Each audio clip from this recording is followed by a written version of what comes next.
Raf Ngindo Congo Promo. Oza site Mora Gaillard batutu basepela nango Congo Promo en tout cas bosala musala kitoko boss Raf Ngindo en tout cas na passivement bambote. Raf Ngindo le présentateur la force créative Congo Promo. Congo Boroto ça na force militaire na Congo Promo. Et faites comme moi, allez voir Congo Promo tv5.com. Donc au nom de Jésus-Christ nous bénissons le Congo Promo. Avec Raf Ngindo, Congo Promo ne tombera jamais. Piccolo Congo Promo ndé. Ouais, balobi Raf Ngindo. Congo Promo toujours, grande puissance. Come Congo Promo qui torcos net in a film. Congo Promo babundana nango. Raf Ngindo. Congo Promo. What a plus, what a boss là. GPX, bien plus qu'une agence. Sécurité, peine confiance au Topesa Bango. Ça fait 9 ans. Tozakak, Topika Bendele. Papa, Azana Yekaka papa. Balula, Bukamata. Nyos Weizana Kati. Oyo ezali GPX. Agence Moko Nakati ya Londres Mubimba. Lumiko Sanate. Tata, akutika la tata. Mesdames, Messieurs, chers amis, encore une fois, bienvenue dans votre émission Quoi de neuf. Dans le cadre de l'actualité, ici nous sommes, comme vous le savez habituellement, dans la commune de Lemba, précisément à la base du Parlement de Boa, on a échangeur, il y a limité, comme vous allez remarquer derrière moi. C'est un endroit où nous venons régulièrement pour tendre notre micro au petit peuple, parce que le Congo nous appartient à nous tous. Micro n'a besoin de hésiter à rater, couper ça dans mon soit on a besoin d'émettre opinion par rapport à l'évolution et à l'actualité dans socio-politico, sportif comme vous voulez, pour être suffisamment informé, surtout on a bien besoin du côté de la diaspora. Dans quelques grandes lignes, en tout cas situation tissu, il y a tissu socio-économique et c'est dégradé au jour le jour. Biso de voir en Congo, situation qui est indépendante, malamoté, dépreciation et monnaie nabiso, en tout cas conjoncture et c'est corsé du jour au lendemain. Raison pour laquelle biso toyé so à place toyé régulièrement parce que ça fait un bon moment que toyé mais actualité tini biso toyé pour comprendre ba neko o ba lobaka bo mais ça na babiloni mususu bo mona pas bande ko ba samara sika pour comprendre comment évolue l'actualité ici au pays. Mesdames, messieurs, on appelle ça un grand merci à celui qui est derrière la caméra, le caméraman responsable, l'homme à la chemise en carreau, Gianni célèbre image et on a ça derrière la caméra. Merci également à notre cordon Timothée Serge Piana, notre commandant Christian Bouy et puis na Cédric Bakama, le professeur des élèves. On va vous présenter déjà l'épreuve de la session. Bonne chance mes chers amis.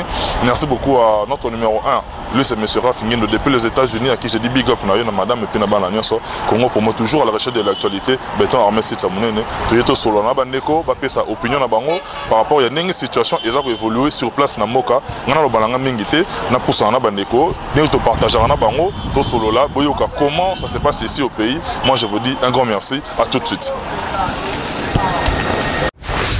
Mesdames, Messieurs, nous avons annonce que nous émettons depuis Kinshasa, capitale RDC, surtout nous avons à travers la diaspora, monde entier en temps réel par rapport à la situation de Nabiso. En tout cas, nous annonce que en tout cas, la situation socio-économique du pays Nabiso est se dégradée au jour le jour. Donc chaque jour, la situation est Kemba. Je crois que l'actualité n'est sur raison pour laquelle Biso Namiko Nabiso na caméra Nabiso Toyaka tout tendre miko na petit peuple. Biso nous rapproche la population comme ça nous connaissons à émettre opinion par rapport à la situation n'enzo kende na mboka. Boni papa mbote. Mbote ndeko journaliste. Biso tu es lisusu a on est sika na base à to mesana koya tendre micro na biso na biso dans la proximité na petit peuple mon amoto émettre opinion na lelo to ya dollar eza ko kende micro nyonso ba fonctionnaire lelo ba ndeko toucher na to ya nonande et bouger té mais dépréciation ne osala na monnaie et produit ba impact moko en tout cas plus qu'un négatif na ba foyer na banda banda ku na population lelo opinion nous en avons par rapport to bandi na nwana pour ngai na koloba boye eza d'abord incompétence. Il y a pouvoir en place et ezali oyo bango babandaki déjà ko luka ko sala pour na peuple congolais babomisa peuple congolais baboma peuple congolais même nanzala donc na nyonso bapimeli peuple congolais social dollar et mata chaque temps donc il y a kolba kuta za mingi tatu yebi déjà ezalaka ba jeune bango esprit na makanisi oyo ezalaka na bango yango wana baboma biso soki ba ya kocha awa na Congo banani to yebaka te. Mais situation chaque jour ils ont se corsé Nicolonioso. petit peuple ne monte subir yango impact yango parce que ba baza likolo ba diriger biso baza na ba standing na bango bazo vivre ne bazo vivre mais petit peuple na ninge c'est ne monte sentir impact ya makambo ezo kende na biso bozo mona lobby ya makambo yo eza ndenge ne lobby makambo solution eza clair peuple tanga komona nyoso eleki pasi yango eleki bandako tellement emati ba biloko nyoso même mungwa emati koleka peuple akotelema toko sanctionner bango toko ya kolongola bango to tia bato asika o bakotia biso dollar na prix esengeli to lia bien to vivre bien o tia bato asika na mécanisme nini oyo to ti kolanda je crois ba ndeko batalaki yango ezoleka pe na ba média ebele corner na ngalo baki yango na TV5 Monde que azana incapacité à organiser élection na mois de décembre déjà opinion wana awa na mboka bato batala biso na monde bazolinga bayeba awa na kin parce que to wana capital boyambi information wana nenge nini nanga yende te peuple congolais nanga soki azalaki place wana d'abord peuple congolais lingaki azala wana te ayebi très bien maluma la leka place wana to boyaye nani ngoi mulunda azalaki place wana to boyaki e nanga aye ko imposer biso ke oyo Kabila alingi asala nde oyo ye nanga alingi asalela yango biso to lobi boy toko bima musika te toko ke na article 64 Article 64 ndé et on a alinéa 1. Parce que la majorité va s'appuyer dans l'alinéa 2. Problème est alité. On va dans le même article. Ne va pas français, on a tiré drap de son côté. Bango babango va vendre dans l'alinéa 2.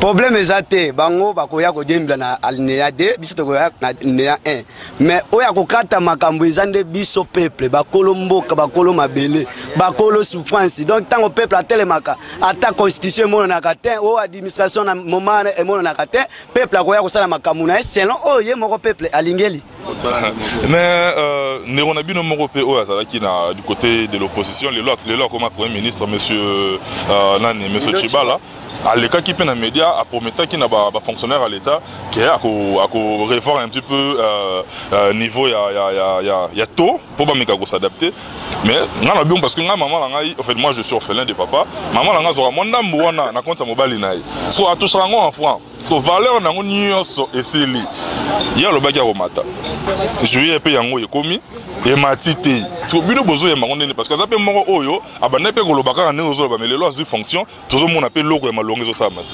oyebi toyebi saka bandeko mo excellence ko benga bibenga bengate babenga ka moto excellence na moment azo mériter asali musala ya bien ozo la kisake oui asali musala kitoko to benga excellence mozo mona te batoloko ba Bruno Chiba c'est un aventurier au monte que bimi aventurier azo peser te place ya ko benga ma excellence parce que un excellence ce qui a lobby likambo na il faut respecter il faut peser mo azo bimisa il faut accorder donc akokisa o ya lobeli mais l'air mutu ke a lobby mais kokisa mitengelo bani aventurier donc ça parmi ba groupe ba aventurier Kabila o acha na ba idée na ya tambisa mboka selo ye na famille na ye donc asa aventurier c'est un aventurier tout le temps mon ami sur l'actualité tout peut savoir bandeko basé belé mon ami intervenir mais pour tout ceux qui s'en a yo neko actualité hein tous avons na bango actualité situation où ils qui vécu dans niveau ya grand marché ou administratif ça kufa ki bona boy insécurité où il commis ko s'installer le progressivement na Kinshasa population boza ko yamba yango ndenge nini non pour na biso ça non événement parce que tu ebaki qu'il y a un moment pouvoir en place et ko luka esa la ba jeu à bongo pour que bah un temps d'urgence tu ebaki pour que ba devient élection tu ebaki donc ça non événement ils a déjà au bamba préparé mais na pesi bango ka merci ba préparer le ba continuer comme ça sur ba aventure bango bongo bisonde ba kolo souffrance to yebi ni to ko sala pona bango na ba théâtre o ba zo sa la biso. Merci beaucoup cher ami. Bandeko balandi nenge bolanda biso depuis un bon moment na ba commentaire bochaka bosenga biso régulièrement papa ya mutetela mais na garder ona no na solana ndeko avant na papa ya mutetela pour ki tsana makanda po yo bandanga na kanda makasi ya le temps omikitisa na solana na papa boninde malamu mingi Olandi mituna tuna tuni na ndeko oko baksani na o ya lobité d'abord to bandi na situation socio-économique ningo se dégrader au jour le jour to na situation il y a insécurité ningo za kokende et puis na non organisation élection na mois de décembre na trois questions na yo za wapi bon na landi penate mais onga naza na lingi koloba eza boy situation yo lelo to kombi na niveau oyo eza baye bazokamba biso nde balingi tokóma ti na niveau parce que toza na baautorité na bainstitution déjà donc disons illégal illégime baza wana base maintenir na force bazolinga kokende te baorganize baélection te base maintenir na force yango wana nde ekomisi biso na situation oyo en tout cas yango wana tozosenga bango mpona kosauve le meuble kosauve oyo mokie etikali bafongola mitema bakende basali temps oyo bakoki kosala bademontre oyo bazalaki capable ya kodemontre na surface ya monde mobimba ezomona en tout cas bakomi na suka bakende pour que peuple congolais a se retrouver sinon te façon tozokende peuple congolais maintenant akose prendre en charge toko benga na bango na makasi bayeba kokufa bakufi bayeba kotikala bakufi batikali parce que eza biso na monde mobimba eza biso bato liboso osala ngote donc bazo komisa biso tina niveau wana yango tozo senga bango bazala mutema malamu oyo ba travailler tomoni oyo pe bayibi tomoni bazala pena mutema malamu ya kofongola mutema ke nyonso basali bakende batika peuple congolais a continuer marche na pays oyo ekokufa te parce que bango bakei mais ngana lo bango déjà régulièrement Congo eza dénominateur commun ya biso nyonso donc mutu te aza plus congolais que muninga raison pour laquelle nayaka toujours awa na place awa topesa micro ata na mutu yango aza ndenge nini mutu apesa opinion na po Congo eza ya biso nyonso mais na ndenge yo zokuma na argumentaire na yo situation oyo eza penza bandeko botala biso eza penza makasi siko liboso na biso tozomona mulili wana mulili tomona wana po ezala décanté d'après yo na analyse ozosala ozomona yango lolenge kani. Bon, situation Zamakasi, Yangwana Zongi toujours, n'a s'expliciter. Il y a des institutions qui sont en place. Il y avait un fait de route, la Constitution. Il fallait que le gouvernement, les autorités en place, respecter la Constitution, respecter Angote. La communauté internationale est venue avec un fait de route, accord il y a Saint-Sylvestre. Respecter Angote. Institution financière au monde. Baye même pour que ba aider biso na situation oyo voilà la marche à suivre régime en place institution en place respecter angote bon tolo ba benemi à congolais albanani c'est eux qui ne veulent pas que les choses changent et ça bango ne ba créer flou oyo eza peuple congolais te basali musala na bango ndenge sengeli bakomi na suka manda na bango bazwa nzela bakende même ce que Nanga est en train de faire Nanga bozomona Nanga n'est qu'une étiquette mais eza Nanga zo sala j'ai en majorité otoye bakango déjà peuple congolais aza peuple moko Tshisekedi afongola emisu aza peuple moko mir ayebi kotanga ba lecture nyonso politique ba makambo zo sala matoyebi ke Nanga zo sala j'ai à pouvoir. Donc trop c'est trop tozo senga bango na ndenge ya bien na ndenga boboto pe bondeko bakanga bisaka batika peuple congolais na kimia basali musala na bango ekoki un point très to sengi bango baki en fait ils appellent actualité hein na bi ki tout sur beaucoup plus dans ce qui concerne le domaine politique mais même au niveau de la diaspora, il y a des combattants. Au samedi 15 juillet, empêcher un artiste musicien du pays héritier, il fallait se produire dans la salle Olympia. Les combattants empêcher qui est en haut. C'est-à-dire que tu sauter en haut parce que ça fait partie de l'actualité. Héritier Azali congolais, les combattants Bazali congolais, bien qu'ils Bazali au niveau de la diaspora. Ah, on a payé ah ouais. Bon, il y a d'abord information, on a n'est pas analyse ni par rapport non. En tout cas, pour l'information, on a que ce soit à l'interne, que ce soit à l'extérieur, bisona bango tozo bunda. Souci ezaka moko, ko conscientiser peuple congolais que mboka tozo kende na mabe. Tozo kende bien te. Et loko ba combattre basiliki c'est quoi? Aujourd'hui c'est bande ko na biso ba musicien soko tali lelo congolais ba se distraire biso na masanga na muziki mais or que mboka ezo kende mabe. C'est ainsi que na bale na makambo ezo pesa lokumu te o ezo donc to benga ngo ba distraction. C'est ainsi que na diaspora bazosala baaction na mpona koconscientiser peuple congolais, bazoreproche bandeko na biso pamba te, bazoyebisa bango que vous avez chanté pour le pouvoir en place depuis 2006, depuis 2011, mais le pouvoir en place makambo azosala basali mandat na bango esili oleba kende bino pe il faut boyemba pona changement mboka, mais pourquoi ils ne font pas? Bazosala ngote poani na biso na diaspora tozolite pour que les choses changent. Ezana congolais moko oyo akoya ko se distraire l'utiliser à zater. Un point très. Merci cher ami. Yo tozaki no déjà mais olimo bakisani na oya lobby. Est-ce que vous êtes sûr que depuis 2006 babanda ko empêcher ba concert si les lots commis na 2017 ko empêcher concert oui et produire impact nini on a payé un changement.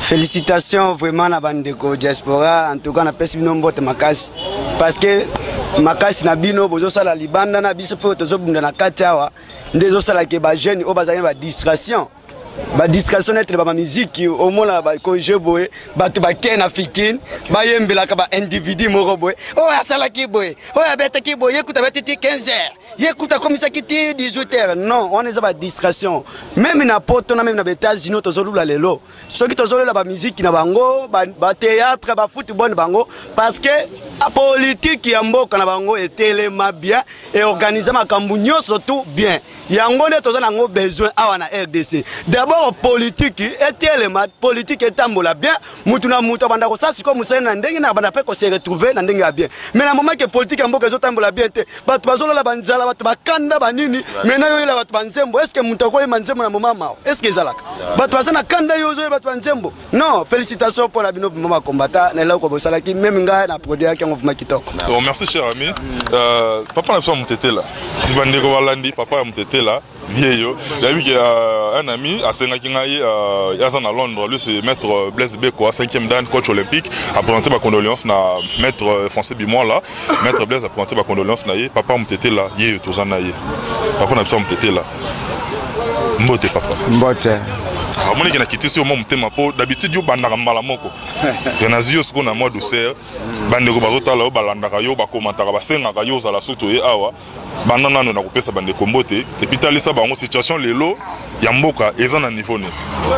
Mo bandeko ndenge bozalaka besoin na nga pe nazalaka na besoin na bino trop. Na pesi bino merci na mbote mingi. Mais awa na mboka tozaka ka krike moko elinge bukana Kabila aza nisho ni froa aze pa ya nzambe te aze pa ya satan te nzambe alobi na Kabila akolimbisa farao ya nyokolaka bana Israeli na kati ya Egypte me akolimbisa Kabila te biso pe tokolimbisa ye te oyoki biso tokolimbisa ye te oyoki nzambe alobi akolimbisa Kaye oya bomaka Abel mais akolimbisa Kabila te biso pe tokolimbisa ye te révélation na yo zorango yo sola na nzambe tokolimbisa ye te Kabila bebisi Congo asumbi na Congo mabe a détruire Kasai na ndenge moko ya bosalite Kabila aye kaka na botina na njungu ya basoda melelo aye kolokota bomengo ti lelo aye baka valeur ya bomo ina yete akokendo ye baka na CPI oyoki na mabele mais situation il y a insécurité na mambolika na marché central ya Kinshasa yo moko papa na biso ya motete la oyambaki yango ndenge sango ya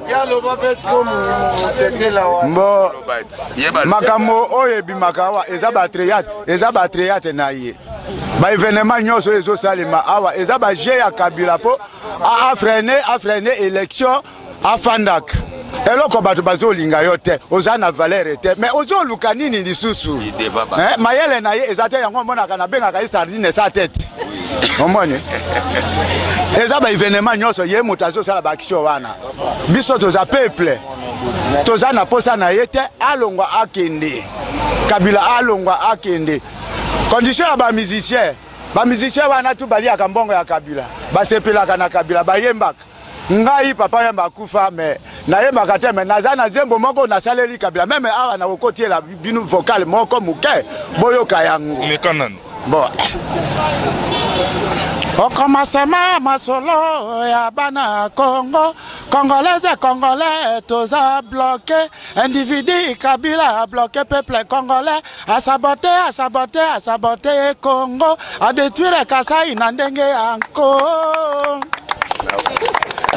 Yo comme sous musicien. Avec honorable Daniel Bumba le bulldozer.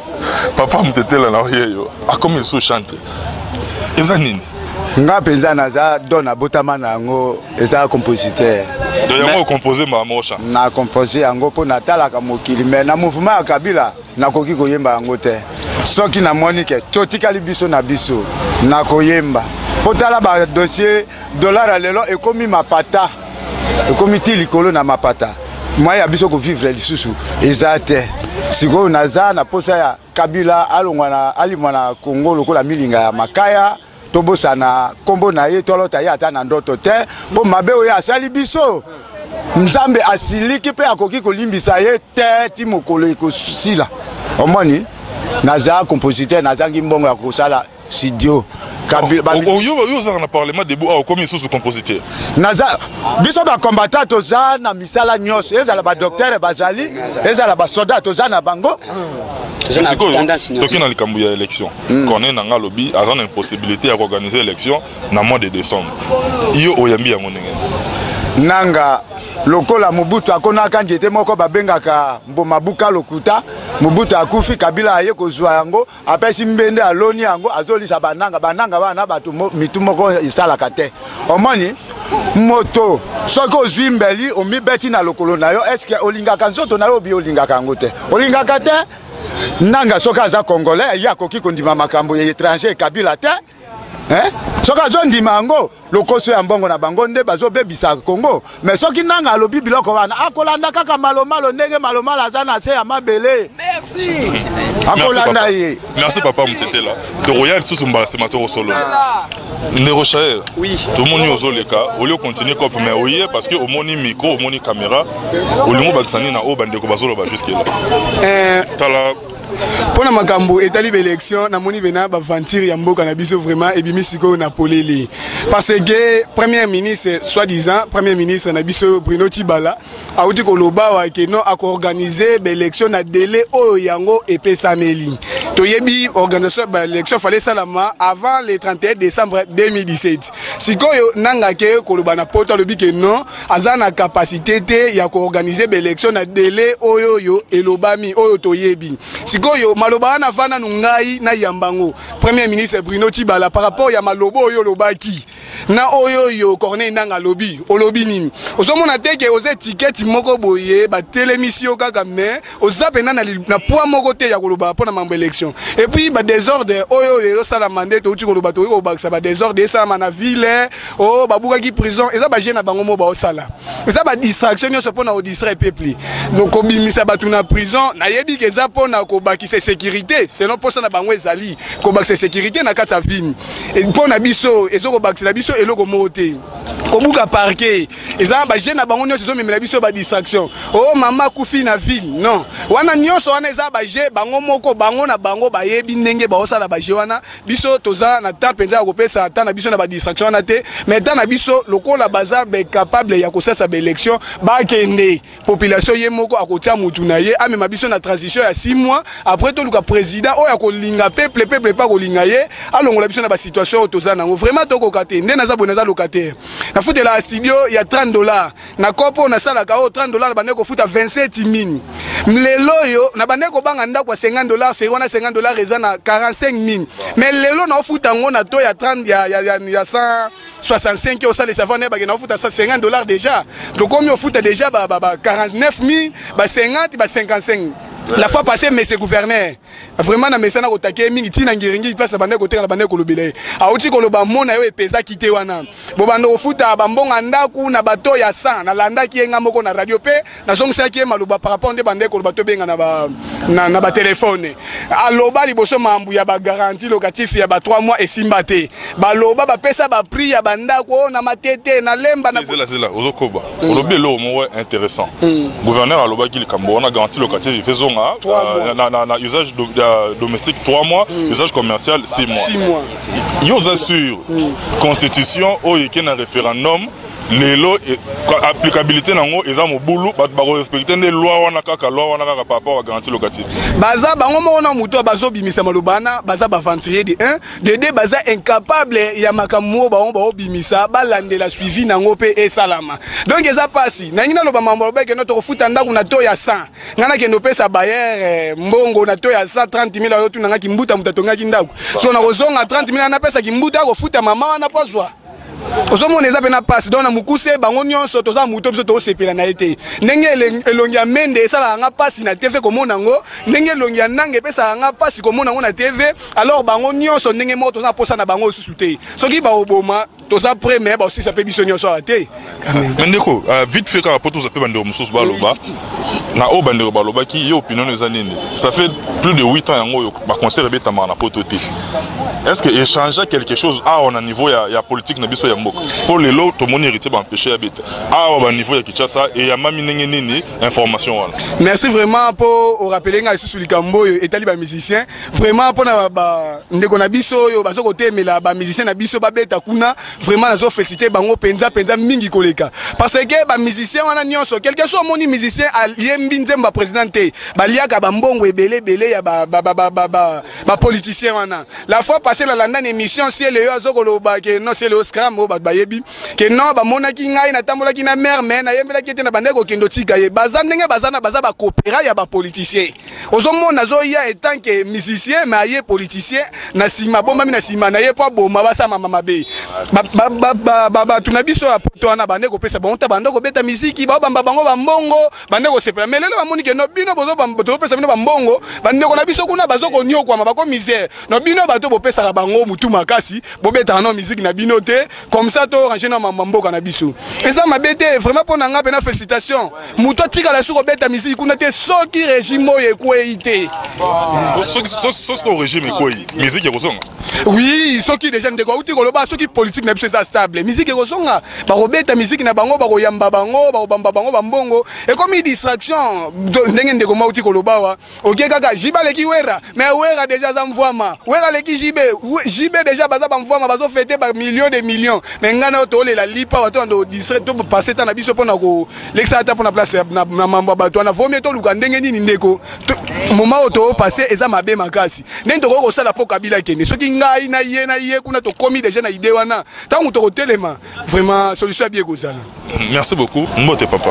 Mbote ndeko journaliste. To kuti ope awa na parlement debout parce que biso to yaka régulièrement to kabola to partager bandeko baza libanda ya mboka surtout ba comprendre la situation ndenge zo leka sur place na pays na ndenge na soli na bandeko na ndenge mutu na mutu parce que je tiens à insister que les propos tenus n'engagent que leurs auteurs so yo opinion na yeza nini na ba sujet nyonso auto aborder awa na sika o pona koloba vraiment bosolo pona koloba bosolo na ndenge ya mboka ezokende biso toza ba aveuglete nakanisi depuis Kabila kotaki na bokonzi na ye lelo ekoksi 16 ans nakanisi soki bana penza ba o baza bien évolué basi bakomi musika misusu pe bazo confronter élection 2016 na ye na ba dauphin na ye o tozomona te mais pona makambo bango bazo sala wana avec la zate toza na besoin de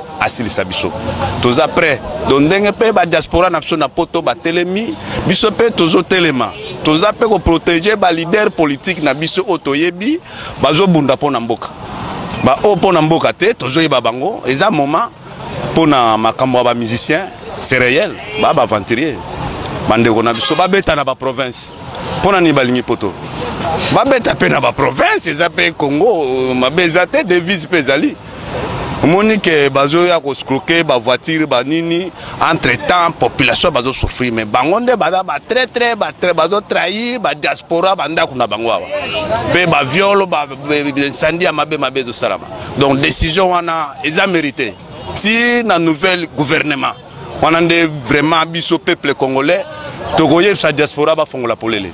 Mais la majorité, comment on les appelle, communicateur à majorité, on va que bato batika confondre ba militant na peuple parce que bango peuple eza bato nyonso y compris bango pe basa peuple mais bango balingi.